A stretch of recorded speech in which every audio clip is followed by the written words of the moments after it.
નમસ્કાર દર્શક મિત્રો, મહામંથનમાં આપનું સ્વાગત છે। હું છું અંકુર રાવલ। સ્થાનિક સ્વરાજ્યની ચૂંટણી નજીક આવતા ભાજપ કોંગ્રેસના ઉમેદવારોમાં ટિકિટ માટે હોડ લાગી છે। ભાજપ અને કોંગ્રેસ બંને પોતાના સક્ષમ ઉમેદવાર ઉભા રાખવા માટે તૈયારીઓ તેજ કરી છે। દર 5 વર્ષ માટે જનતા પોતાના જનપ્રતિનિધિને ચૂંટે છે। જનતાને પોતાના વિસ્તારના વિકાસ કાર્યો થાય તે માટે આશા પણ હોય છે, પરંતુ અહીં સવાલ એ છે કે આ ચૂંટણીમાં જનતા કેવા ઉમેદવાર ઈચ્છી રહી છે, રાજકીય પાર્ટી કેવા ઉમેદવારોને ટિકિટ આપે છે, ઉમેદવારોની પસંદગીમાં પાર્ટી શું નક્કી કરે છે, જ્ઞાતિવાદી સમીકરણ ધ્યાને રખાય છે, શું જનતાને દર વખતે પાર્ટીએ નક્કી કરેલા ઉમેદવારો પર ભરોસો હોય છે, આ સહિતના સવાલો પર છે આજનું મહામંથન મારી સાથે।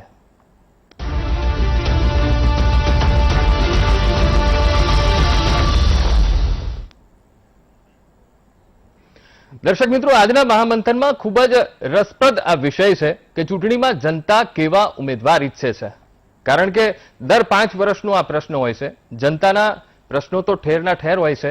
જ્યારે પણ તેના પ્રતિનિધિ આવે છે વોટ માંગવા માટે, વોટ માંગે છે, જનતા તેને વોટ પણ આપી દે છે, સામે આશા રાખે છે કે મારા પ્રશ્નોનું નિરાકરણ આવે, મારા પ્રશ્નોનું સમાધાન થાય, પણ તે તો થતું જ નથી।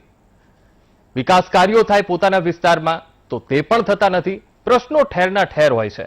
સાથે જ આજનો જે નાગરિક છે તે શું ઈચ્છી રહ્યો છે, આ રાજકીય પક્ષો પાસેથી, પોતાના ઉમેદવારો પાસેથી ઈચ્છી રહ્યો છે કે જ્યારે પણ તેને કામ પડ્યું હોય તો ઇઝીલી તેને મળી શકે, શાંતિથી તેને સાંભળે, શાંતિથી તેના પ્રશ્નોને સાંભળે અને પ્રશ્નોનું નિરાકરણ લાવી આપે। આપણી જનતા આ જ ઈચ્છી રહી છે। તો આજ સાથે આપણે આ જ મુદ્દા સાથે આપણી સાથે જોડાયા છે ધીમંતભાઈ પુરોહિત, સિનિયર જર્નાલિસ્ટ આપણી સાથે જોડાયા છે। કોંગ્રેસ તરફથી જગતભાઈ શુક્લા અને રાજકોટથી મિલનભાઈ ત્રિવેદી, હાસ્ય કલાકાર, તેઓ જોડાયા છે। ભાજપ તરફથી કિશનસિંહ સોલંકી આપણી સાથે થોડીક જ વારમાં જોડાશે। મનસ્વી થાપર, રાજકીય વિશ્લેષક, તેઓ પણ થોડીક જ વારમાં આપણી સાથે જોડાશે। સૌથી પહેલા ધીમંતભાઈ, આપને સવાલ, જે રીતનો પ્રજાના પ્રશ્નોનું સમાધાન કોણ કરે છે તે અહીંયા સવાલ સૌથી મોટો અત્યારે ઉભો થઈ રહ્યો છે, કારણ કે દર 5 વર્ષે જ્યારે ઇલેક્શન આવે છે, વોટ માંગવા માટે પણ પ્રતિનિધિ ઉમેદવાર જતા હોય છે, ત્યારે વોટ આપી પણ દે છે, પણ સામાન્ય જનતાની જે આશા અપેક્ષાઓનું શું, તે અહીંયા સૌથી મોટો સવાલ છે। ધીમંતભાઈ। વેલ અંકુર, વાત સાચી છે તમારી। લોકશાહીમાં કોર્પોરેશનની, સ્થાનિક સ્વરાજની ચૂંટણીઓ હોય કે વિધાનસભાની ચૂંટણીઓ હોય કે પાર્લામેન્ટની, લોકસભા, રાજ્યસભાની ચૂંટણી હોય, લોકશાહીમાં નાગરિક, તમારા મારા જેવા જે સામાન્ય નાગરિક છે, એક દિવસના બાદશાહ હોય છે। જ્યારે એમને એક દિવસે જ્યારે વોટ આપવાની તક મળે છે ત્યારે બાકીના 365 દિવસ ને 5 વર્ષ એ લોકો રાજા થઈ જાય છે, જેમને આપણે આપણા પ્રતિનિધિ તરીકે, સેવક તરીકે સેવા કરવા મોકલ્યા હોય છે। અને મોટે ભાગે છેલ્લા 70, 72, 75 વર્ષનો આપણે પાછલો ઇતિહાસ જોઈએ આઝાદ પછીનો, કે મોટે ભાગે આપણને નિરાશા સાંપડી છે। આમ છતાં આ દેશની પ્રજાને સલામ એટલા માટે કરવાનું મન થાય, તમને ને મને, આપણને પોતાની જાતને સલામ કરવાનું એટલા માટે મન થાય કે આટલી બધી નિરાશાઓ છતાં રોજે રોજની અગવડો સહન કરીને પણ એક નાગરિક, 135 કરોડમાંથી જેને વોટનો અધિકાર છે, હજી પણ નાની મોટી દરેક ચૂંટણીઓમાં વોટ આપવા જાય છે અને પ્રતિનિધિઓને ચૂંટીને મોકલે છે। અને આ સ્પિરિટથી જ મને લાગે છે કે આ દેશમાં લોકશાહી જીવતી રહી છે। બિલકુલ, ખૂબ જ સરસ વાત કરી, કારણ કે આ જ સ્પિરિટથી આપણી લોકશાહી જીવી રહી છે। કારણ કે ક્યાંક ને ક્યાંક એક આશા તો અંદર નાગરિકોમાં એક છુપાયેલી જ હોય છે કે ચોક્કસથી મારો ઉમેદવાર જેને મેં પસંદ કર્યો છે તે ચોક્કસથી મારું સાંભળશે અને મારું કામ કરશે। કિશનસિંહ, જ્યારે પાર્લામેન્ટરી બોર્ડની બેઠક થઈ છે, ખૂબ જ સારા ડિસિઝન પણ લીધા છે કિશનસિંહ, કે ભાઈ નો રિપીટ થિયરી, 3 ટર્મથી જે ચૂંટાયેલા હોય તેને હવે આગળ ચૂંટવાના નથી, સાથે જ એજ લિમિટ પણ હવે મૂકી દીધી છે। હવે ક્યારેક સામે પક્ષે જે સિનિયર નેતાઓ છે તેમનો અવાજ ઉઠશે તો આ પરિસ્થિતિઓને કેવી રીતે ખાળશો, કારણ કે નિર્ણય ખૂબ સારો લેવાયો છે। ગુડ ઇવનિંગ અગેન, વીટીવીને આટલા સારા વિષયો લેવા બદલ અભિનંદન। જ્યાં સુધી ભારતીય જનતા પાર્ટીની વાત છે તો ભારતીય જનતા પાર્ટી હંમેશા સૌનો સાથ, સૌનો વિકાસ, વિવિધતામાં એકતા, અને ખાસ કરીને જ્યારે ડેમોક્રેસીની આપણે વાત કરતા હોઈએ અને ભારતીય સંસદીય લોકશાહી પ્રણાલીની વાત કરતા હોઈએ ત્યારે આ લોકશાહી પ્રણાલીમાં અનુભવની પણ એટલી જરૂર છે, ઉંમરની પણ એટલી જરૂર છે, અને યુવા અને જે લોકો નવા રાજનીતિમાં યુવાનો, અભ્યાસુઓ, ઇન્ટેલેક્ચ્યુઅલ્સ કે જે કદાચ પ્રજાની વચ્ચે બીજી રીતે નથી જઈ શકતા, પણ એમની પોતાની વિશેષતાનું યોગદાન સમાજને, ગામને, રાજ્યને અને રાષ્ટ્રને જરૂર છે. આ પ્રક્રિયામાંથી પણ પોલિટિકલ પાર્ટીઓએ પસાર થવું રહ્યું. આપણી સામે 130 વર્ષ પુરાણી આ દેશની સૌથી ઓલ્ડેસ્ટ પાર્ટીનો ઇતિહાસ મોજૂદ છે. મારા મિત્ર ધીમંતભાઈ એના વિશે જ હમણાં કદાચ આડકતરો ઇશારો કરી રહ્યા હતા કે જે પાર્ટી પરિવર્તન ના કરે, જે પાર્ટી યુવાઓને, અનુભવીઓને, સમાજ, નાતજાત, પર્ટિક્યુલર આપણે જ્યારે ઇલેક્શનો આવતા હોય છે, કોઈ પણ એમાં હું કોઈ પણ પાર્ટીને, અગેન હું પોલિટિકલ ચર્ચા નથી કરતો, એક જનરલ આપણે લોકશાહીની ચર્ચા કરું છું, let don't take it otherwise, કે જ્યારે વાત આવે છે લોકશાહીનું પર્વ જેને આપણે ચૂંટણી કહીએ છીએ, એ ચૂંટણીમાં ઉતરવાનું, ત્યારે ઘણા બધા સમીકરણો કામ કરતા હોય છે અને પર્ટિક્યુલર પોલિટિકલ પાર્ટી માટે જીતનું સમીકરણ એ સૌથી વધારે અગત્યનું સમીકરણ હોય છે. હવે એ સમીકરણમાં જે પ્રણાલી આપણા દેશમાં પાડી દેવામાં આવી સમયાંતરે, એક જમાનો તો આપણે 1947માં આઝાદ થયા એના પછીની, કે ત્યારે તમે ત્યાંની ધારાસભાઓ જોઈ લો, વિધાનસભાઓ જોઈ લો, MNC જોઈ લો, સંસદ જોઈ લો, તો તમને વિશિષ્ટ વ્યક્તિત્વ બધા, અને છતાં વિચારો, મતભેદ બધાના હતા, રહેશે પોલિટિકલ પાર્ટીમાં, અને એ જ બ્યુટી છે લોકશાહીની. પણ છતાં બધા સાથે રહીને કામ કરતા હતા, નેશન માટે, રાજ્ય માટે, ગ્રામ માટે, બધા પોતપોતાના લક્ષ્ય પ્રમાણેના કામો કરતા હતા. સમયાંતરે જે એક જ શાસન વ્યવસ્થા આવી, એ શાસન વ્યવસ્થાએ લાયકાતના બદલે લાયકના બદલે જે LIKE લાયક છે, એ લાયક લોકોને પસંદ કરવાનું શરૂ કર્યું. એટલે ઘણી બધી પાર્ટીઓ એમાં બધા મોટા ભાગના આવી જાય છે. એટલે એ જે LIKE લાયકની શરૂઆત થઈ, એમાં શું થયું કે જે લોકશાહીની તંદુરસ્ત પ્રણાલિકાઓ હતી પ્રશ્નો ઉઠાવવાની, લોકશાહીની જે પ્રણાલિકા હતી પોતાના મત વિસ્તારની, પોતાના એરિયાની, પોતાના રાજ્યની, પોતાના રાષ્ટ્રની વાતો કરવાની, એ ક્યાંક સંસદીય અને ધારાસભાકીય પ્રવાહોમાં આપણે જોઈ રહ્યા છીએ. એટલે એમાં હું ગમે એટલું સારું કે ખરાબ બોલીશ, એનાથી સત્ય નથી છુપાઈ જવાનું. એટલે જે પ્રશ્નોત્તરી થઈ રહી છે, જવાબો અપાઈ રહ્યા છે, સરકારો પોતપોતાની રીતે યોગ્ય જ કરી રહી છે. એ કોંગ્રેસની સરકાર હોય કે ભારતીય જનતા પાર્ટીની સરકાર હોય. પણ વાત જો લોકશાહીની હોય તો ભારતીય જનતા પાર્ટીને વધારે માર્ક્સ એટલા માટે આપવા પડે કે ભારતીય જનતા પાર્ટી, આપ જોશો કે ઉમેદવારોની ચયનની પ્રક્રિયામાં ભારતીય જનતા પાર્ટીનું સંગઠન હોય કે ચૂંટણીમાં ઉતરતા ઉમેદવાર હોય, તો દરેક સમાજ, જાતિ, હોશિયારી, વિષયની વિશિષ્ટતા, તમામ પરિબળો જે એક લાયક ઉમેદવારમાં હોવા જોઈએ, એ તમામ પરિબળો મોટા ભાગે ભારતીય જનતા પાર્ટી પરિપૂર્ણ કરે છે. યુવાનોને તક આપવાની, જેની આપે મને પ્રશ્ન પૂછ્યો, સૌથી વધારે અઘરો નિર્ણય હતો પાર્ટી માટે. બિલકુલ. પણ એ આ લોકશાહી છે, આ રાષ્ટ્ર મહાન છે, વ્યક્તિ કરતા રાષ્ટ્ર ચાલવું જોઈએ, લોકશાહી ચાલવી જોઈએ. પાર્ટી રહે કે ના રહે, બીજા કોઈ રહે કે ના રહે, રાષ્ટ્ર હંમેશા રહેવું જોઈએ. એ વાત સાથે જ્યારે ભારતીય જનતા પાર્ટી આગળ વધતી હોય, તો ભારતીય જનતા પાર્ટીએ મહિલાઓની વાત હોય તો મહિલાઓને પણ સૌથી વધારે પ્રાધાન્ય અને હોદ્દા, હું માત્ર સંગઠનકીય હોદ્દાઓની વાત નથી કરતો, સત્તાવાર બંધારણીય હોદ્દાઓ પણ અત્યારે સૌથી વધારે મહિલાઓને પૂરા પાડ્યા હોય તો ભારતીય જનતા પાર્ટીએ પૂરા પાડ્યા છે. ને આમાં ગર્વ લેવાની વાત અમારા માટે એટલા માટે છે કે અમે ભારતીય જનતા પાર્ટીના કાર્યકર્તાઓ છીએ, સ્વયંસેવકો છીએ. પણ શીખ લેવાની વાત બધા માટે છે, જેટલા પણ ઉમેદવારો છે એ તમામ માટે છે કે જ્યારે અમે 60 વર્ષથી ઉપરના ઉંમરનો હમણાં જયારે નિર્ણય લીધો છે, તો એ પાર્ટી માટે બહુ અઘરું કામ છે. અને અમે પોતે બધા યુવાનો સ્વીકારીએ છીએ કે અનુભવની પણ એટલી જ જરૂર છે. ઉંમર અને અનુભવ આ બંને વસ્તુ ચોક્કસપણે સામાજિક જીવનમાં, રાજકીય જીવનમાં ચોક્કસપણે બધાને ઉપયોગી નીવડે. પણ સમયાંતરે રાજકીય પાર્ટીઓએ પણ અપડેટ થવું પડશે, લોકોની આશા, અપેક્ષાઓ, નવા વિચારો. કારણ કે અત્યારે આપ જોશો ને, આપણા ઘરમાં પણ આપણા યંગ છોકરા છોકરીઓ હોય તો કદાચ બની શકે કે આપણા વિચારો સાથે દે આર નોટ મેચ. એમની આખી વિચારસરણી જે વૈશ્વિક વિચારસરણી છે, જે ડિજિટાઇઝેશન થયું છે, જે ટીવી માધ્યમો અને બાકી જે ફોન કોલ્સ આમ એમના હેન્ડહેલ્ડ ફોલ્ડમાં જે ઉપલબ્ધ માહિતીઓ છે, એના લીધે વૈચારિક મતભેદો ઉદ્ભવે છે મોટા ભાગના. આઈ થિંક આ એક મનોવૈજ્ઞાનિક પ્રશ્ન પણ છે અને ઘણા બધા આપણે અહીંયા ડિબેટમાં પણ જોયું છે, ન્યૂઝપેપરોમાં ધીમંતભાઈએ પણ આઈ થિંક ક્યાંક લખ્યું છે. એટલે આ બધી વિષયો ઘણા બધા ક્ષેત્રો આવરી લે છે. એટલે આ તમામનું તાદાત્મ્ય અને અનુસંધાન લગભગ હું માનું છું ત્યાં સુધી આ ત્રણેયનો સંગમ, યુવા, અનુભવ અને વિશિષ્ટતા, આ ત્રણેયના અનુભવ અને સંગમથી આપણે લોકશાહીને, આપણા દેશને, રાજ્યને, આપણા એરિયાને મજબૂત કરી શકીશું. કિશનસિંહ, પણ જે રીતે ખૂબ જ ઉમદા ભાવ છે પક્ષનો, પણ જે સિનિયર નેતાઓ છે તેમની નારાજગીને કેવી રીતે ખાળશો? કારણ કે જે રીતે તમે કહ્યું કે યુવાઓને તક આપવાની છે, યુવાઓ કામ કરશે, તો આ લોકોની નારાજગીને કેવી રીતે તમે ખાળશો? જ્યાં સુધી ભારતીય જનતા પાર્ટીની વાત છે, we are a party with difference, અને અમારા ત્યાં શિસ્તનું અનુપાલન બાકીની બધી પાર્ટીઓ કરતા વધારે થાય છે. એક વખત નિર્ણય, અને અમારે ત્યાં સામૂહિક નિર્ણય છે.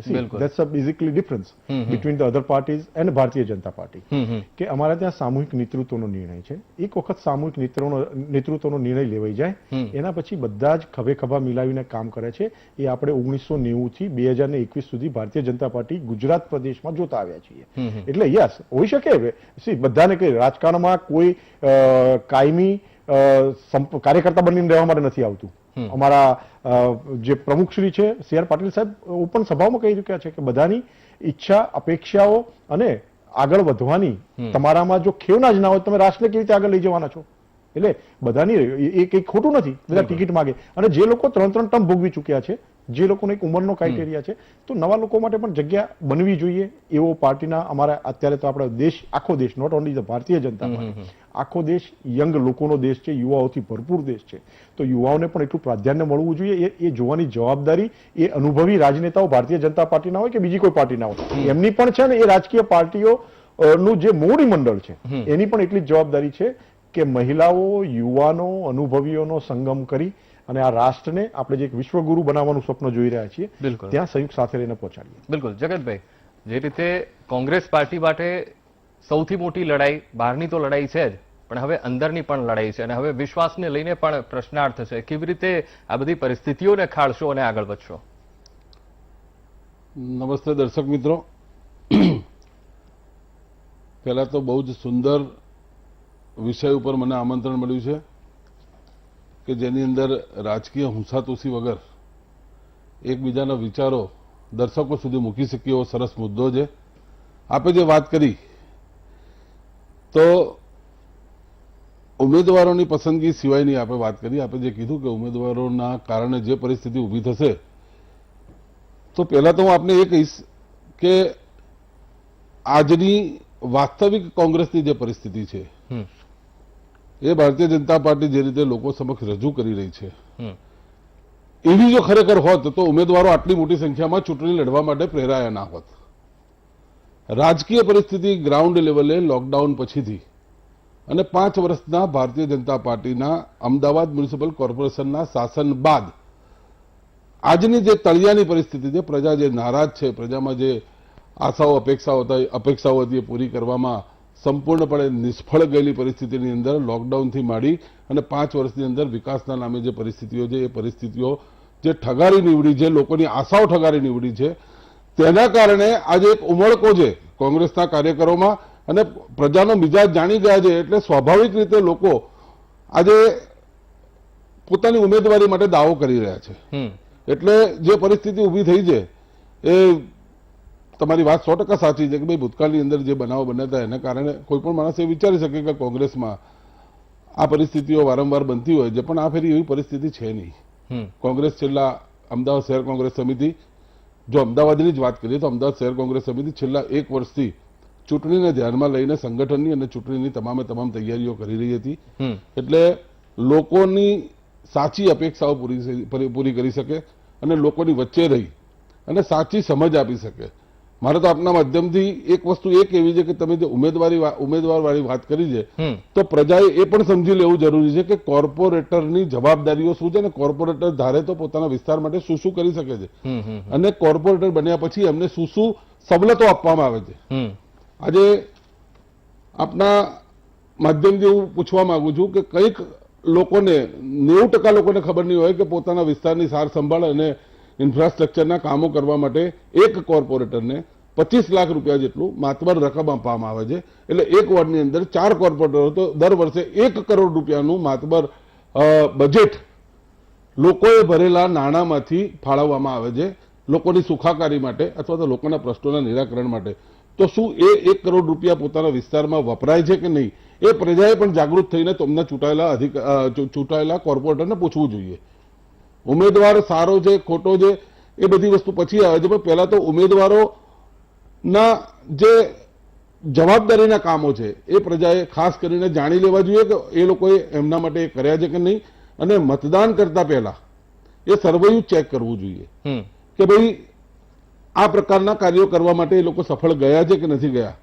આજે 1 કરોડ રૂપિયા 1 વર્ષનું બજેટ હોય તો 5 કરોડ રૂપિયા 5 વર્ષનું એક કોર્પોરેશનની ટર્નનું બજેટ થાય તો 5 કરોડ રૂપિયા કોઈ પણ એક વિસ્તારમાં જો સાચા અર્થમાં દરેકે દરેક બાબતોનું ધ્યાન રાખીને વાપરવામાં આવ્યા હોય તો હું છાતી ઠોકીને ખાતરીપૂર્વક કહું છું કે કોઈ વિસ્તારમાં કોઈ પ્રશ્ન જ ના રહે. એની જગ્યાએ તમે, હું અને આખું અમદાવાદ આજે આ પ્રશ્ન ભોગવી રહ્યું છે.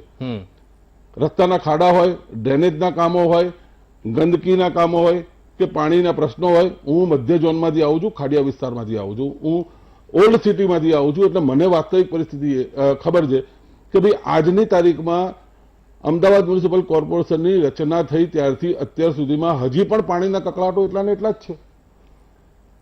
આટલા વર્ષોથી એક ધાર્યું એક ચક્રી શાસન જો કોઈ પણ પક્ષનું ચાલતું આવતું હોય તો 50, 60 વર્ષ પછી પણ જો પાણીના પ્રશ્નો એના એ હોય, ડ્રેનેજના પ્રશ્નો એના એ હોય તો પછીથી પ્રજાએ પણ એ વસ્તુને ધ્યાનમાં રાખીને જાગૃત થવું જોઈએ અને અધિકારથી એમને ચૂંટીને મોકલેલા માણસને પ્રશ્ન પૂછવા પડશે કે ભાઈ અમે તમને ચૂંટીને મોકલ્યા તો તમે વિસ્તાર માટે નવું શું કર્યું અથવા તો અમારી સાર સંભાળ માટે શું કર્યું. દર વખતે ચૂંટણી આવે એટલે ચૂંટણીના છેલ્લા વર્ષની અંદર ચૂંટાયેલા લોકો એક જ વર્ષની અંદર જાણે 5 વર્ષનું કામ કરી નાખવાનું એવી રીતે નીકળે છે અને દર વખતે નવી પાણીની પાઇપલાઇન નાખવાની અથવા તો જૂની બદલવાની વાત આવતી હોય તો છેલ્લા 5મા વર્ષે જ આવે. તો હું તો આપના માધ્યમથી પ્રજાને પણ કહેવા માંગુ છું કે તમારે પણ જવાબદાર બની અને તમારા ઉમેદવારોને પણ પૂછવું જોઈએ કે તમે અમારા માટે શું કરશો અથવા તો તમે કઈ નવી વાત લઈને અમારી પાસે લાયા છો. અમે તમને ચૂંટીને મોકલ્યા તમે વિસ્તાર માટે શું કર્યું. એટલે આ બધી જે પરિસ્થિતિઓના કારણે જે પરિસ્થિતિ ઊભી થઈ છે અને ભારતીય જનતા પાર્ટીના લોકો નિષ્ફળ ગયા છે એના કારણે કોંગ્રેસ ભાઈ કોમળકો છે. લોકો બહાર નીકળ્યા છે કે ભાઈ પ્રજા ત્રસ્ત થઈ ગઈ છે તો પ્રજા આજે એક આશાની મીટ રાખીને કોંગ્રેસ સામે જોઈ રહી છે કે ભાઈ અમને સારું શાસન મળશે એવી અપેક્ષાના કારણે લોકો ચૂંટણીમાં વધારે પડતા સ્ટ્રોંગ થઈને ઉમેદવારી કરવા નીકળ્યા છે. પણ આ દર વખતે જે બને જેવું આ ફેરી જોવા નહીં મળે. હા, નારાજગી રહે એ સ્વાભાવિક પ્રક્રિયા છે લોકશાહીની. ઠીક છે, બિલકુલ. ખૂબ જ ટૂંકમાં આપની પ્રતિક્રિયા. શ્રી મુરબ્બી શ્રી જગતભાઈ વરિષ્ઠ નેતા છે કોંગ્રેસના, બહુ અનુભવી છે. તમામ પાણી, વહેતા પાણી અને રોકાયેલા પાણી પણ એમણે જોયા છે. એટલે એમણે જે વાતો કરી પર્ટિક્યુલર કામોને લઈને અને જવાબદારીને લઈને કોર્પોરેટરોની, તો યસ એગ્રીડ, દરેકની જવાબદારી બને છે પ્રજા પ્રત્યે, એમના પોતાના મતદારો પ્રત્યે. પણ ભારતીય જનતા પાર્ટી માટે એમણે જે કીધું તો કદાચ એમણે એમની નિષ્ફળતાનો પુરાવો ટીવીની દર્શકો સમક્ષ આપ્યો કે એ નિષ્ફળ રહ્યા છે, એમની નેતાગીરી નિષ્ફળ રહી છે. વિપક્ષ તરીકે, ભલે શાસક પક્ષમાં ના હોય, વિપક્ષ તરીકે તો હતા જ, બરાબર. અને ભારતીય જનતા પાર્ટી ઉપર પ્રજાએ સતત આશીર્વાદ એટલા માટે જ વરસાવ્યા છે કે ભારતીય જનતા પાર્ટીએ જે વસ્તુઓ કોંગ્રેસ નહોતી કરી શકી અથવા કોંગ્રેસના સમયમાં જે ચાલતું હતું એ જગતભાઈને મારે યાદ નથી કરાવવું કે કોણ મેયર બનતું હતું, ક્યાંથી બનતું હતું, કોણ કોર્પોરેટરો બનતા હતા, કેવા બનતા હતા. મુરબ્બી છે, સિઝન પોલિટિશિયન છે, એટલે એમને બધી ખબર જ છે, વાસ્તવિકતાથી માહિતગાર છે અને બહુ વાસ્તવિક પરિસ્થિતિ રજૂ કરી. એ બદલ ચોક્કસપણે હું જગતભાઈને કહીશ કે યસ જગતભાઈ, એટલા માટે જ ભારતીય જનતા પાર્ટીના પ્રદેશ અધ્યક્ષ શ્રી સી આર પાટીલ સાહેબે આ વખતે આ નિર્ણય કર્યો છે કે નવા વિચારો, નવું શહેર, નવું ગુજરાત અને એક સંપૂર્ણપણે આશાથી, વિશ્વાસથી અને વિકાસથી ભરેલું ગુજરાત આ વખતે અમદાવાદ અને આપણા જે પણ મહાનગરો, 5 મહાનગરો છે, અમે ગુજરાતને આપવા જઈ રહ્યા છે. આ વખતે લડાઈ જગતભાઈ અમારી જીતવા માટેની તમારી સામે છે જ નહીં. આ વખતની લડાઈ અમારી તમારી ડિપોઝિટો દૂર કરવાની છે. ડિપોઝિટો દૂર કરવા માટે અમારી પેજ સમિતિ અને પેજ કમિટીઓ કાર્ય કરી રહી છે. તમે ખાલી કોંગ્રેસને કયો તમારા અનુભવોના આધારે જે વાત તમે કરી અત્યારે દર્શકો સમક્ષ, આઈ રિયલી લાઈક ઇટ કે તમારું નેતૃત્વ એ વાતને સમજે, તમારા ઉમેદવારોની પ્રક્રિયાઓ એ રીતે થાય એવા વાત સાથે હું મિલનભાઈ, ખરેખર અત્યારે આઝાદી પહેલા રાજકારણ અને રાજકીય પક્ષો સેવાલક્ષી હતા. અત્યારના પરિપ્રેક્ષમાં કઈ રીતે જોઈ શકાય? શું ખરેખર રાજકારણ અને રાજકીય પક્ષો અત્યારે સેવાલક્ષી રહ્યા છે ખરા?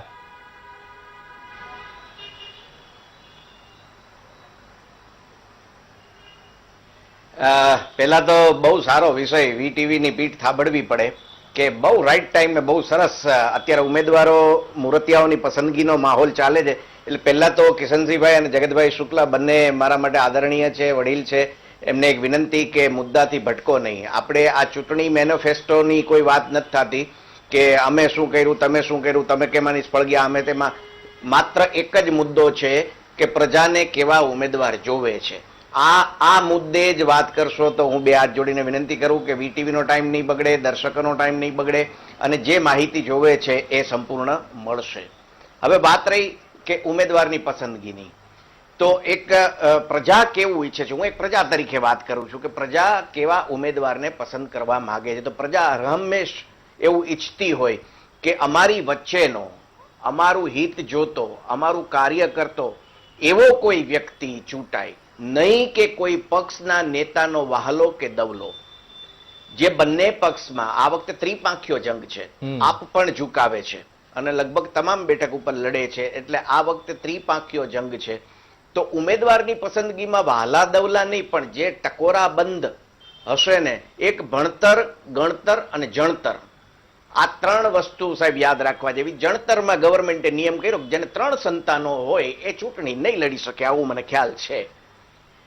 ગણતર, તો ગણતર સાહેબ ગ્રાસરૂટમાંથી આવે ને અને ઉપર લગી ગયો હોય ને તો એનામાં ગણતર હોય. અને એક ભણતર, જે બહુ અગત્યની વસ્તુ છે. ભણેલા ગણેલા ઉમેદવાર હશે તો એની વિચાર શક્તિ છે એ ખીલેલી હશે, પુખ્ત હશે, બીજાનું વિચારી શકતા હશે, બીજાનું જે સારું નરસું જે હોય એ પણ સમજી શકે. એટલે એવો જ ઉમેદવાર હોવો જોઈએ જે ભણેલો ગણેલો હોય અને પક્ષ વટથી એની ડિગ્રીઓ લખી શકે કે આ ડિગ્રી ધરાવે છે અમારો ઉમેદવાર.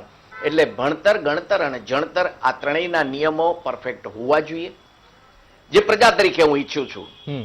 બીજું, પેલા એક વખત એવો હતો કે નેતા મસ્ત રોલ્સ રોય જેવી મસ્ત ગાડીમાંથી ઉતરે, સુટેડ બુટેડ હોય, ગોગલ્સ બોગલ્સ ને આમ હાથ હલાવતો હલાવતો અભિવાદન કરતો હોય, પ્રજા અહોભાવથી જોતી હોય કે ઓહ અમારો નેતા. પણ હવે એવું નથી રહ્યું. હવે પ્રજા ઈચ્છે છે કે હું આના ખભે હાથ નાખીને નીકળી શકું, આના સુધી પહોંચી શકું, આને હું મારી વાત રજૂ કરી શકું, હું ગમે ત્યારે એને ઉઠાડી શકું, જગાડી શકું. એટલે એવા ઉમેદવાર જે પ્રજા વચ્ચે રહેલા હોય એ પ્રજા ઈચ્છે છે. બીજી વસ્તુ કે આવા ઉમેદવારો મળે છે ખરા?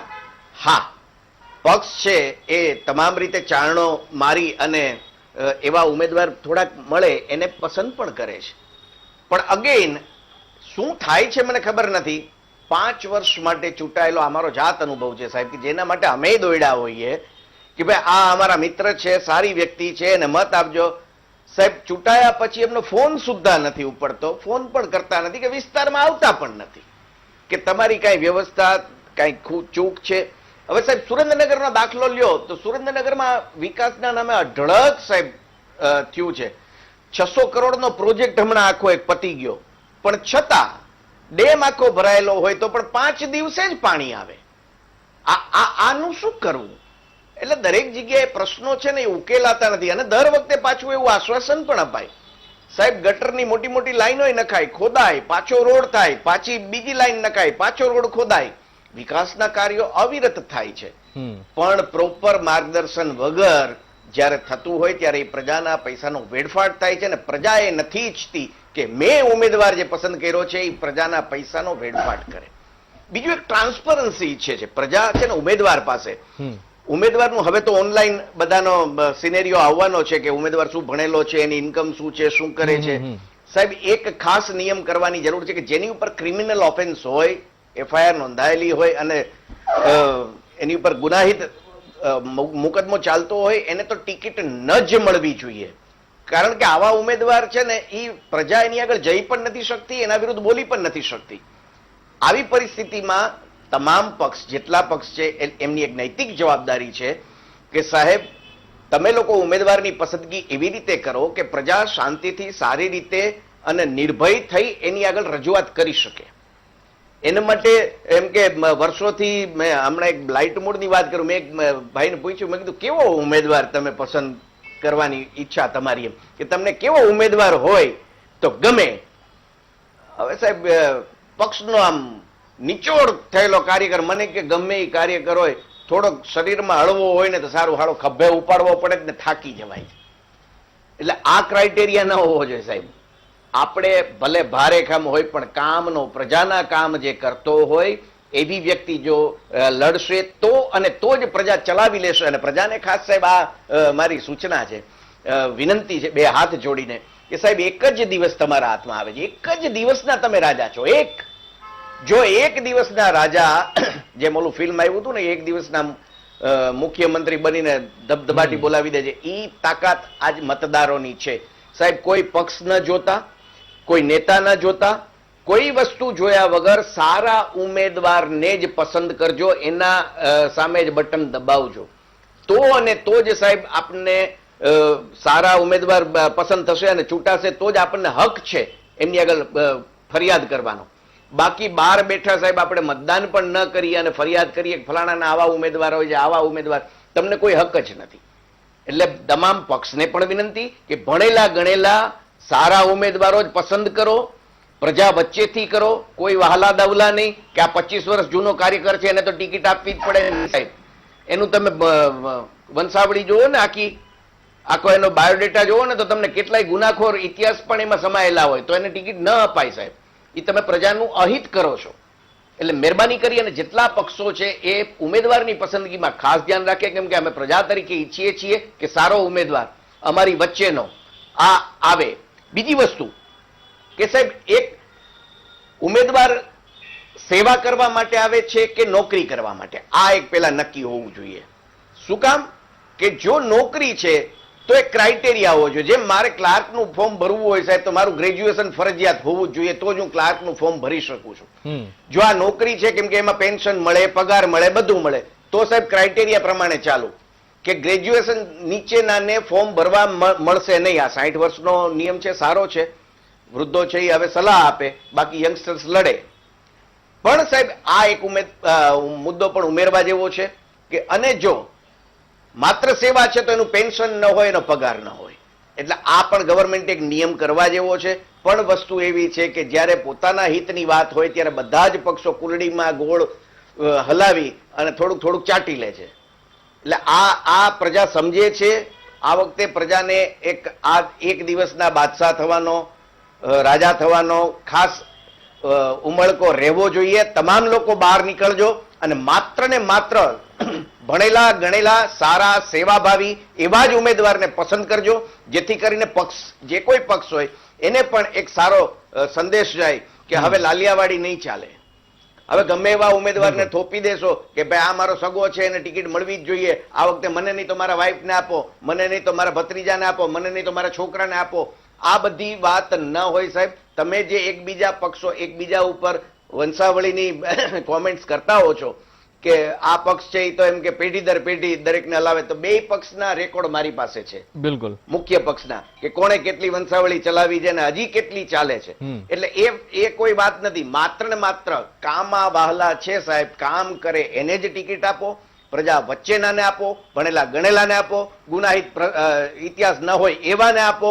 માત્ર અને તમે વટથી લખી શકો કે મારો ઉમેદવાર સાહેબ આટલો ભણેલો છે, આ એનું એજ્યુકેશન છે, આ એનું બેકગ્રાઉન્ડ છે, આટલી સંસ્થાઓમાં સેવા આપી રહ્યા છે, આ બધું જ લખી શકાય. વટથી તમે એને ખભે બેસાડીને નીકળી શકો. આવી તૈયારી હોય તો જ એ પક્ષોએ તૈયારી કરી અને એવા ઉમેદવારને ટિકિટ આપવી જોઈએ. બિલકુલ મનસ્વીભાઈ, ખરેખર આ વસ્તુ જે રીતે મિલનભાઈ કહી રહ્યા છે કે મારો ઉમેદવાર કેવો હોવો જોઈએ, ખરેખર આ વસ્તુ થઈ રહી છે ખરી. કારણ કે ઉમેદવારને એવી આશા અપેક્ષા રાખીને બેઠો હોય છે પોતાના પ્રતિનિધિ તરફથી, પ્રજા પોતાના ઉમેદવાર તરફથી એ આશા રાખે છે પહેલું તો કે શાંત સ્વભાવનો હોય, મારી વાતને સાંભળે, ખાસ કરીને તેની છબી પણ ખૂબ જ સ્પષ્ટ હોવી જોઈએ, તે રજૂઆત કરવા જાય અને રજૂઆતને સાંભળે પણ ખરો અને નિરાકરણ પણ લાવે. શું ખરેખર આવું થતું હોય છે ખરું?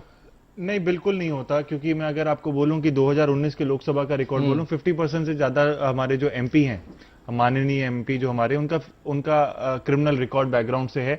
और उसमें जो है 233 एमपीज ने डिक्लेयर्ड किया है केसेस उनके ऊपर.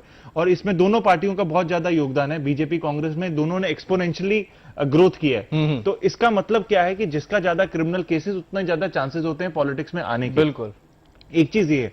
दूसरी, पार्टी जो देखती है, पार्टी देखती है विनेबिलिटी. पार्टी एजुकेशनल क्वालिफिकेशन नहीं देखती. पार्टी ये नहीं देखती कि उसके आने से कितना ज्यादा एक मॉरल एथिकल हमारे को एक बूस्टर मिलेगा. पार्टी देखती है कि हमारे पार्टी में कोई कैंडिडेट आता है तो वो क्या लाता है. एक चीज लानी चाहिए, अगर वो पार्टी में आता है तो हमारा नरेटिव जो होता है, हमारी आइडियोलॉजी होता है, उससे मैच करता है कि नहीं करता।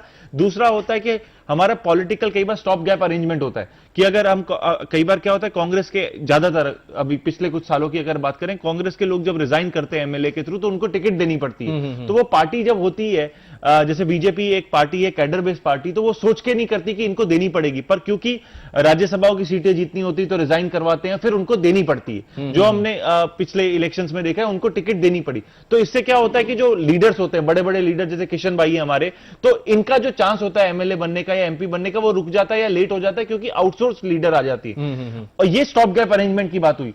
और जो तीसरी चीज होती है कि आप पार्टी के साथ पैसा कितना लाओगे, वोटर कितना लाओगे, कौन सी जाति से है। तो ये सब चीजें जब एक पॉलिटिकल पार्टी सोचती है तो कहीं ना कहीं एजुकेशन नहीं सोचती, कहीं ना कहीं कैरेक्टर नहीं सोचती, कहीं ना कहीं उनके मॉरल एथिक्स नहीं सोचती, इन सब चीजों के बारे में सोचती, विनेबिलिटी के बारे में।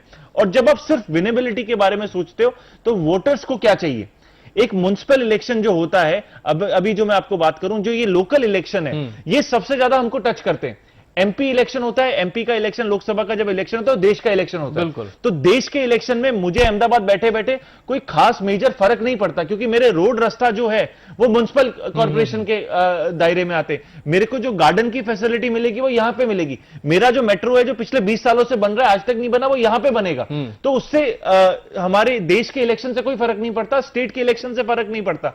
तो ये सारी चीजें जो वोटर होता है, वो वोटर इतना कैलकुलेट करके वोट नहीं करने जाता। वोटर क्या देखता है कि एक बड़ा नेता है, एक बड़ी पार्टी है, वो क्या बोल रही है। वो हमारे एक 70 सालों के हमारे वोट हिस्ट्री से अगर हम बोले, हम ना बहुत विश्वास वाले वोटर्स होते हैं। हमको हमारा लीडर बोलता है कि ये होने वाला, तो हम विश्वास कर लेते हैं। पर अगर हम उसी का मैनिफेस्टो देखने की कोशिश करें कि जैसे बीजेपी का मैनिफेस्टो होता है, मैं बीजेपी की इसलिए बात कर रहा हूं, दो कारण। एक तो किशन भाई मेरे बाजू में बैठे हैं और दूसरी पार्टी जो जीती हुई है, तो इनके मैनिफेस्टो की बात करता हूं। तो बीजेपी का मैनिफेस्टो जो था पिछले इलेक्शन में, जो 2 दिन पहले, इलेक्शन के 2 दिन पहले उन्होंने निकाला था, उन्होंने ये बोला था कि ये स्मार्ट मैनिफेस्टो है। हम अहमदाबाद को एक स्मार्ट सिटी बनाएंगे, जिसमें हम स्पेशल विमेन हॉस्पिटल बनाएंगे, जिसमें हम स्पोर्ट कॉम्प्लेक्सेस विभिन्न जगहों पे खोलेंगे, जिसमें अहमदाबाद का ईस्ट और वेस्ट दोनों के डेवलपमेंट इक्वल करेंगे, जिसमें हम गार्डन्स की फैसिलिटीज बहुत ज्यादा लाएंगे, सीनियर सिटीजन्स के लिए स्पेशल हम लोग चीजें करेंगे। तो ये सारी चीजें जब आज हम वापस से एक म्युनिसिपल इलेक्शन की तरफ बढ़ रहे हैं 2021 में, तो कितना डिलीवर किया है। तो अगर ये हमको पता चले, क्योंकि हमको दिखने में तो नहीं दिखाई दे रहा, कहीं ना कहीं जरूर ऐसा हो सकता है अंडरग्राउंड कहीं हो, और यहां पे हमारे को क्यों नहीं पता चल रहा, वो बहुत ज्यादा इंपॉर्टेंट है। क्योंकि विपक्ष की जो जिम्मेदारी है वो भी पूरी तरह नहीं निभाई। बिल्कुल। अगर एक पार्टी, कोई भी पार्टी हो, जो अगर पक्ष में आती है, जो जीतती है, सत्ता लाती है, तो वो अपने एक मैनिफेस्टो, एक विचारधारा के कारण आती है।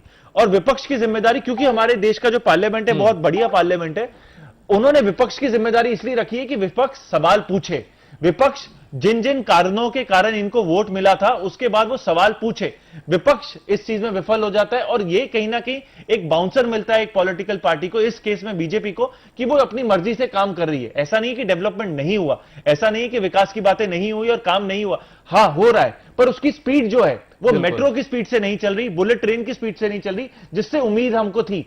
आज भी हमारे अहमदाबाद में अगर हम बात करें, मेट्रो की बातें हैं, मेट्रो चलती हुई दिखाई मेरे हिसाब से दिमन भाई को नहीं दिखाई दे रही होगी, मुझे दिखाई नहीं दे रही हो रही। आज हम अपने किशन भाई को नहीं दिखाई दे रही है, इतने दूर से आते हैं। अगर मेट्रो चलती होती तो ये भी मेट्रो से आते, पर हम मेट्रो से नहीं आ रहे। ये मैनिफेस्टो की बातें, पर सवाल ये है कि जो बातें हम अपने मैनिफेस्टो में लिखते हैं, क्या वो पूरी करेंगे। हम किस चीज में गुमराह होते हैं, हम जातिवाद में डिवाइड हो जाते हैं। अब इसमें वोटर की गलती नहीं है, अब एक वोटर की गलती इसमें बिल्कुल नहीं, क्योंकि पार्टी हमको ऑप्शन ये देती है। बीजेपी हमको ऑप्शन देती है करप्ट, क्रिमिनल, तो हमको उसको वोट करना पड़ेगा। कांग्रेस हमको ऑप्शन देती है करप्ट, क्रिमिनल, जिसका वोट बैंक ज्यादा है, ऐसा अपने एरिया का बाहुबली जो होता है उसको वोट मतलब टिकट मिलती है। और हमारे पास क्योंकि लैक ऑफ ऑप्शंस होते हैं, इसी कारण हमको जो भी लीस्ट मैच होता है उसको हम चूज कर लेते हैं। अगर बीजेपी आज किशन भाई और या कांग्रेस के प्रवक्ता कसम खा ले कि हम कोई भी क्रिमिनल को नहीं लाएंगे, हम अच्छे व्यक्तियों को लाएंगे, इमीडिएटली हमारे देश की राजनीति बदल जाती है। पर ऐसा नहीं हो रहा।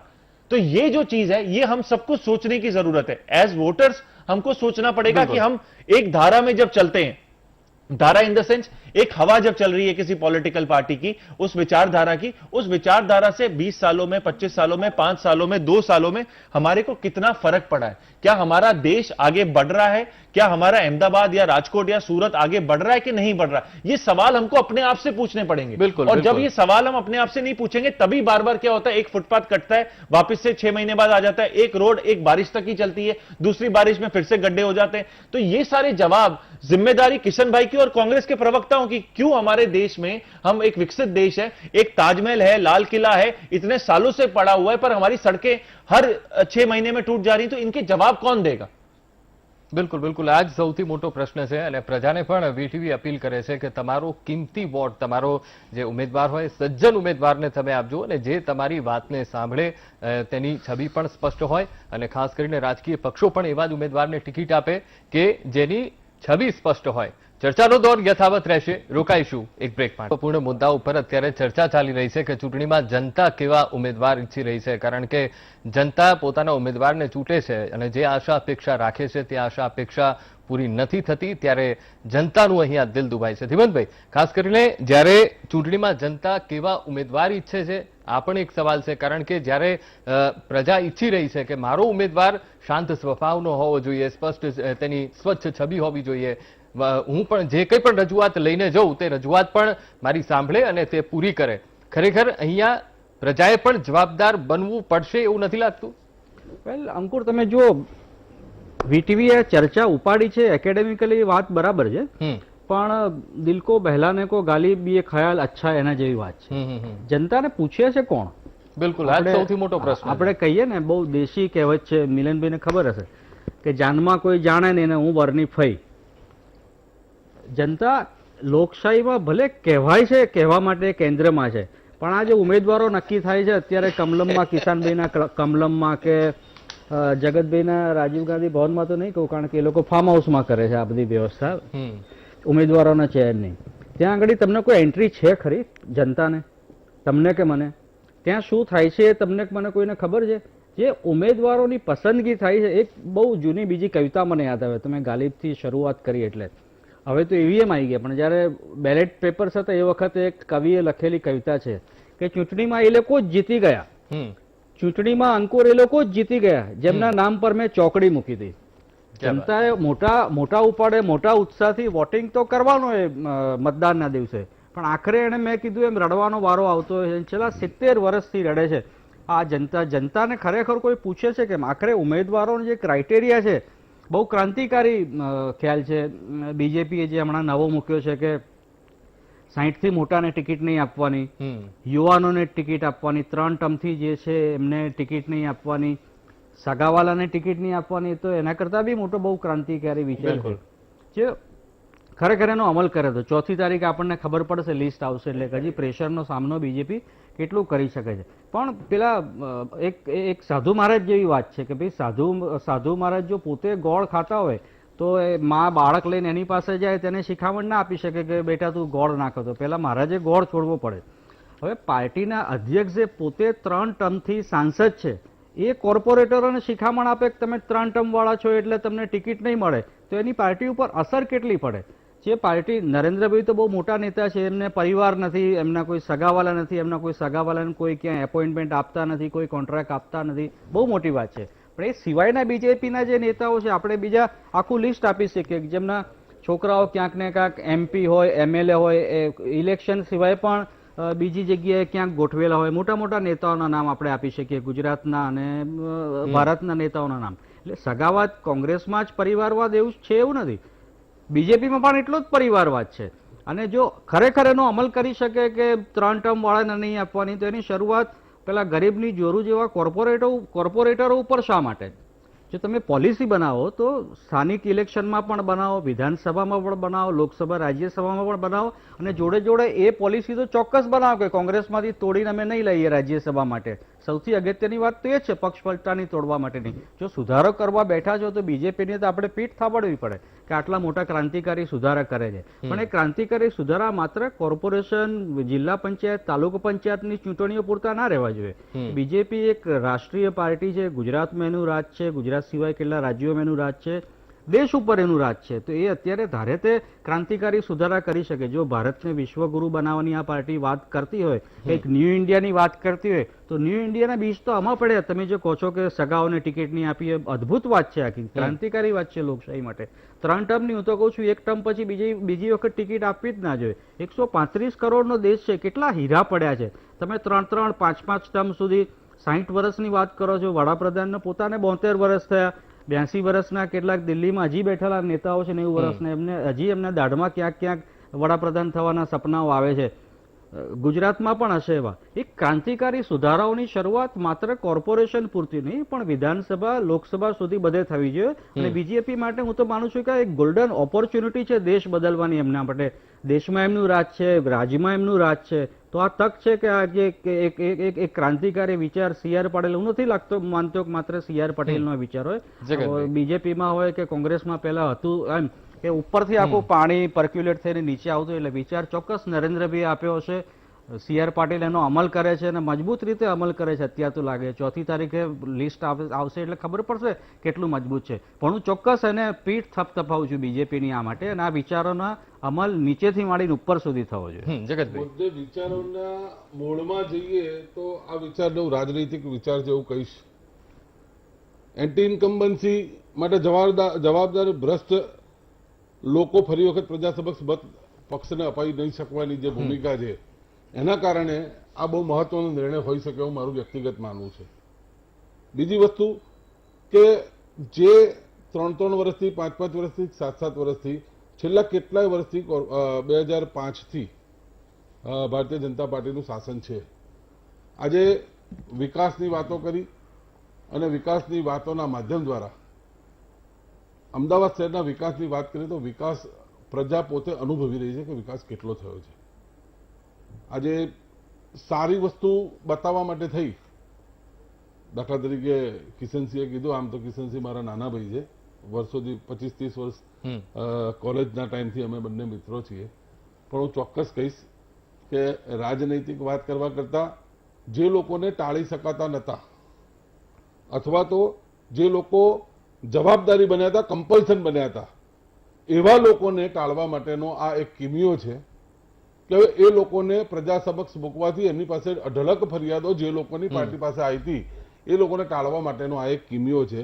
અને મૂળ વિપક્ષની બાબતમાં આપણે વિચારીએ તો વિપક્ષને તો આ વસ્તુનો સાહેબે કીધું કે ભાઈ વિપક્ષે પણ પોતાની ભૂમિકા જવાબદાર રીતે નિભાવવી જોઈએ. તો મારું આપના માધ્યમથી લોકોને પૂછવું છે કે વિપક્ષે કરેલા વિરોધની વાત તમારા સુધી પહોંચાડવાનું મહત્વનું યોગદાન કોનું હોય? આજની પરિસ્થિતિમાં વિપક્ષે કરેલા વિરોધ અથવા તો વિપક્ષે કરેલા કાર્યો અથવા સવાલોને વાચા આપવાનું કામ મીડિયા કરી રહ્યો છે. તમે જોઈ શકો છો કે મીડિયા કોંગ્રેસ પાર્ટીના ડેલિગેશન્સ, ધરણા અથવા તો વિરોધ પ્રોટેસ્ટની કેટલી બાબતો પ્રજા સુધી પહોંચાડી રહી છે. વિપક્ષને બતાવવામાં આવી રહ્યું છે કે વિપક્ષ નિષ્ફળ છે, એના માટે મીડિયા ઉપર કેટલું પ્રેશર છે એ તમે જાણો છો. ગોદી મીડિયા શબ્દ મારા માટે બોલીશ તો યોગ્ય નહીં લાગે, કારણ કે મીડિયા હાઉસમાં બેઠેલો છું. પણ સાચી વાત જર્નાલિસ્ટ, પત્રકારો અથવા તો જે લોકોના માધ્યમથી પ્રજા સુધી પહોંચવી જોઈએ એ ન પહોંચે, એનું સુનિયોજિત આયોજન ભારતીય જનતા પાર્ટીની સરકાર દ્વારા કરવામાં આવેલું છે એવું અનેક વખત જોવા મળ્યું છે. અને રહી વાત ઉમેદવારોની પસંદગીની બાબતમાં, તો ઉમેદવારોની પસંદગીની બાબતમાં જે ક્રાઇટેરિયા હોવા જોઈએ એ ક્રાઇટેરિયા ભારતીય જનતા પાર્ટી જાળવે ત્યારે વાત સાચી છે. જગતભાઈ, મુખ્ય મુદ્દો એ જ છે કે દરેક પક્ષો અત્યારે એ વિચારે કે એક સારો ઉમેદવાર, એક સારો કેન્ડિડેટ, સારો ઉમેદવાર પોતે પ્રજા સમક્ષ રાખે અને જે પ્રજાના કામ કરે, પ્રજાની જે પ્રાથમિક સુવિધાઓ છે તે પૂરી કરે. ક્યાંય પણ અવરોધ ક્યાંય સર્જાતો હોય તો તે અવરોધને દૂર કરે. ચર્ચાનો દોર યથાવત રહેશે. રોકાઈશું એક બ્રેક માટે. તો ખૂબ જ ચૂંટણીમાં જનતા કેવા ઉમેદવારો ઈચ્છે છે, ખૂબ જ સરસ આ મુદ્દો અત્યારે ચાલી રહ્યો છે, કારણ કે જનતા એવા ઉમેદવાર ઈચ્છે છે જે પોતાનું કામ કરે. મનસ્વીભાઈ, ખૂબ જ ટૂંકમાં પ્રતિક્રિયા આપશો, સમયનો અભાવ છે. अंकुर जी देखिए, इसमें सबसे पहले हमको ये समझना पड़ेगा कि जनता जो है वो फ्रेगमेंटेड होती है. जनता जो होती है वो एक तरीके से नहीं चाहती कि हमको यही चाहिए. जनता को ऑप्शंस देने पड़ते हैं. एक लीडर की, एक सही लीडर की वो जिम्मेदारी होती है कि वो बताता है कि जनता को क्या चाहिए.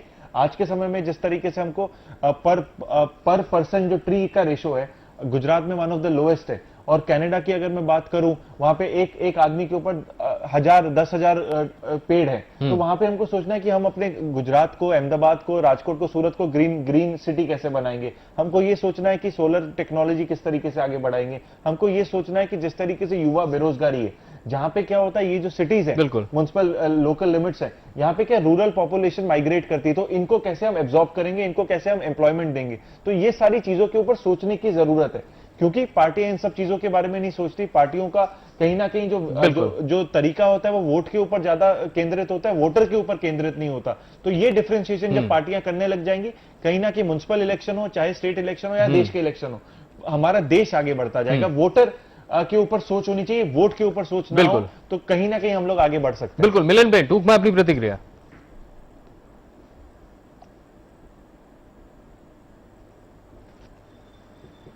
એક જ વસ્તુ છે કે પહેલા તો ઉમેદવાર છે ને એ સોશિયલ મીડિયાનો વાઘ ન હોવો જોઈએ.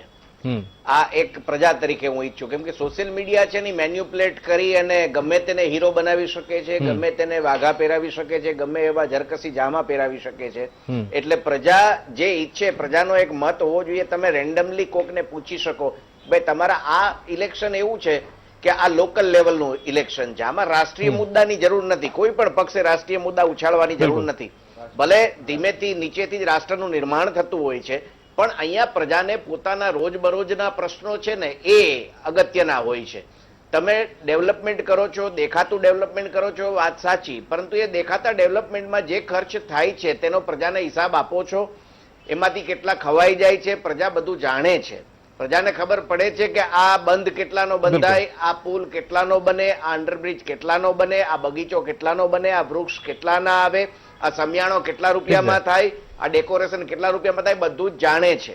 એટલે આ બધાના ખટરાગ વચ્ચે તમે એવા કોઈ ઉમેદવાર જો માથે થોપી દેશો, ઘણા સાહેબ અત્યારે સોશિયલ મીડિયામાં ઘણા ગ્રુપમાં જોવો સાહેબ, બુદ્ધિ નેવે મૂકીને એવી દલીલ કરતા હોય છે જાણે એના છોકરાને કોકે ગાળ દઈ દીધી હોય. એટલે આ બધા પ્રજાએ ખાસ એ સમજવાની ખાસ ટકોર કરું છું કે તમે જેના માટે માથાફોડી કરો છો, પથ્થરમારા કરો છો, માથા એકબીજાના ફોડીને ગુનાહિત પ્રવૃત્તિ કરો છો ને, એ ક્યારે ઉપરના લેવલે એકબીજા સાથે બેસી જશે નહીં, તમને ખબર નહીં પડે ને, તેથી તમે મોઢું નહીં દેખાડી શકો એકબીજાને. બિલકુલ બિલકુલ બિલકુલ. કોઈના માટે ઝઘડો કરશો નહીં. સારા ઉમેદવાર હોય, ભલે હું કહું મોઢામોઢ ના પાડવાની તમારામાં હિંમત ન હોય ને, તોય અંદર તમે એકલા છો, બટન કયું દબાવવું એ તમારા હાથની વાત છે. જો સારા ઉમેદવાર ન હોય તો ચમરબંધીનો પક્ષ હોય ને તો પણ સાહેબ એને જાકારો આપજો, જેથી કરીને એક સારો સંદેશ જાય કે હવે લાલિયાવાડી નહીં ચાલે, ગમે તે ઉમેદવાર પ્રજાની માથે થોપશું તો નહીં ચાલે. એક સારો ભ્રષ્ટાચાર ન કરે તેવો, સેવાભાવી, સ્વચ્છ પ્રતિભા ધરાવતો, ભણેલો ગણેલો અને લોકોના વચ્ચે રહી અને પ્રજાના કાર્યો કરી શકે તેવો જ ઉમેદવાર લોકો ઈચ્છે છે. બિલકુલ બિલકુલ. મિલનભાઈ, કિશનસિંહ, જગતભાઈ, ધીમતભાઈ, મનસ્વીભાઈ, આપ જોડાયા ચર્ચામાં, તે બદલ આપનો ખૂબ ખૂબ આભાર. તો વીટીવી પણ એ જ અપીલ જનતાને કરી રહી છે કે આપનું કિંમતી વોટ સમજી વિચારીને આપો, કારણ કે આ ખૂબ જ મોટી તાકાત છે. તો મહામંથનમાં હાલ બસ આટલું જ. આગળ જુઓ સ્પેશિયલ રિપોર્ટ મારા સહયોગી મિથુન સાથે.